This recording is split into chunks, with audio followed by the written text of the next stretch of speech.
Parliament house में मैंने नरेंद्र मोदी जी और अदानी जी के रिश्ते के बारे में सच्चाई बोली।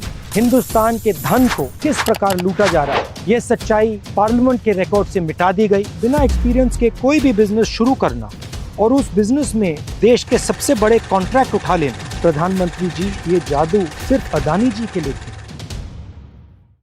नवंबर 2018 को प्रधानमंत्री नरेंद्र मोदी की अध्यक्षता में केंद्रीय मंत्रिमंडल की एक बैठक ने पब्लिक प्राइवेट पार्टनरशिप के तहत 6 हवाई अड्डों को प्राइवेटाइज करने के प्रस्ताव को इन प्रिंसिपल अप्रूवल दे दिया।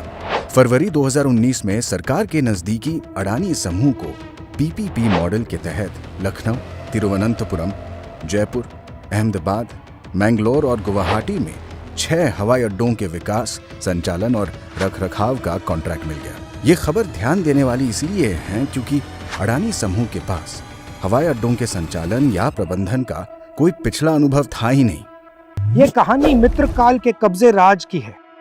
एयरपोर्ट पर कब्जा, पोर्ट पर कब्जा, रोड पर कब्जा, डिफेंस फोर्सेस पर कब्जा, मीडिया पर कब्जा, कोयले पे कब्जा, बिजली पर कब्जा और पूरी तरह भारत सरकार पर कब्जा। पार्लियामेंट हाउस में मैंने सच्चाई बोली। नरेंद्र मोदी जी और अदानी जी के रिश्ते के बारे में सच्चाई बोली। हिंदुस्तान के धन को किस प्रकार लूटा जा रहा है उसके बारे में सबूत देकर मैंने सच्चाई, यह सच्चाई पार्लियामेंट के रिकॉर्ड से मिटा दी गई। मेरे रिमार्क्स एक्सपंज कर दिए गए। ये देखिए रिश्ता। माननीय सर, पोस्टर प्लीज, पोस्टर नहीं, फोटो है सर, वो पोस्टर नहीं है। इसके बारे में मीडिया में कुछ नहीं आया, मीडिया ने कुछ नहीं बोला और जो सवाल मैंने प्रधानमंत्री जी से पूछे, सबूत देकर पूछे, उनका जवाब नरेंद्र मोदी जी ने नहीं दिया। एयरपोर्ट उद्योग इस देश का सनराइज इंडस्ट्री है। हमारी राष्ट्रीय सुरक्षा की दृष्टि से एक बहुत ही महत्वपूर्ण उद्योग है। देश के हवाई अड्डों पर नियंत्रण का अर्थ है देश के संसाधनों के एक बड़े हिस्से पर नियंत्रण। ये है एयरपोर्ट्स का अदानी द्वारा असली कब्जा।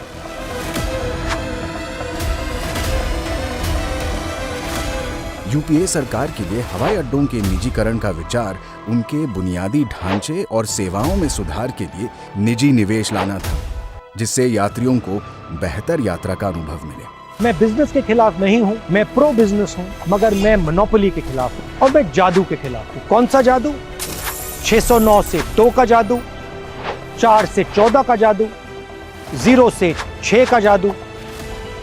वो कहते हैं ना, हर किसी को मुकम्मल जहां नहीं मिलता, ये प्रधानमंत्री के फेवरेट मित्र पर लागू नहीं होता। उन्हें जमीन, समुद्र, आसमां सब कुछ है मिलता। एक व्यक्ति जिसने एयरपोर्ट कभी नहीं चलाया, जो एयरपोर्ट बिजनेस को समझता ही नहीं है, उसको हिंदुस्तान के सबसे प्रॉफिटेबल एयरपोर्ट पकड़ा दिए गए।